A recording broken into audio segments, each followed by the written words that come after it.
ஒரு வழியா எல்லா வேலையும் முடிஞ்சது. பத்திரிக்கை வாங்கியாச்சு. உங்களுக்கு பட்டு வேஷ்டி சட்டை எல்லாம் எடுத்தாச்சு. உனக்கு நிச்சயதார்த்த புடவை, முகூர்த்த புடவைன்னு எல்லாத்தையுமே எடுத்தாச்சு.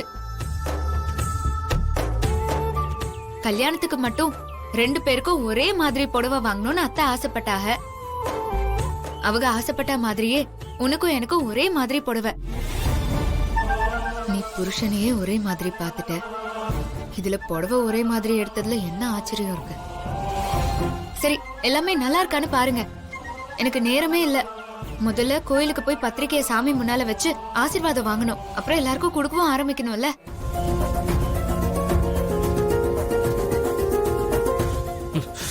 ஏன் அமுதா, எப்படியும் இந்த கல்யாணத்தை நடத்துறதுன்னு நீ முடிவு பண்ணிட்ட.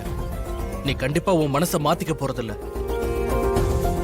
அதுக்குன்னு பத்திரிக்கை கொடுத்து ஊரை கூப்பிட்டு மண்டபத்துல வச்சுதான் கல்யாணம் பண்ணணுமா? சிம்பிளா யாருக்கும் தெரியாம நமக்குள்ளே பண்ணிக்கலாம்ல. எதுக்கு தேவையில்லாம நம்ம குடும்ப மானம் எல்லாரும் முன்னாடியும் அசிங்கப்படணும்? இதுல என்னங்க அசிங்கப்பட வேண்டியது இருக்கு? யாருக்கும் தெரியாம ரகசியமா பண்ணாதான் அது அசிங்கம். நாளைக்கே யாராவது உங்களை ஒரு கேள்வி கேட்டு உங்களை தப்பா நினைச்சிட்டா?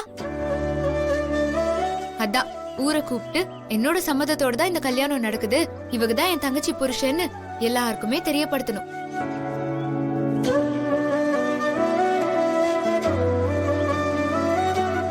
என்னால உங்களை யாரும் தப்பா நினைக்க கூடாது.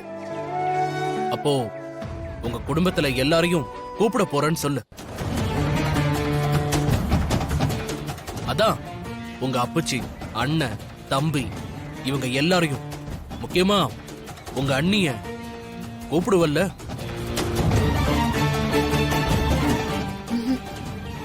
இல்லங்க, அவங்க யாரையும் நான் கூப்பிட போறது இல்ல.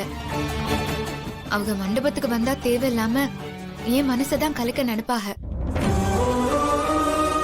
இந்த கல்யாணத்தை எப்படி நிறுத்தணும்னு யோசிப்பாக.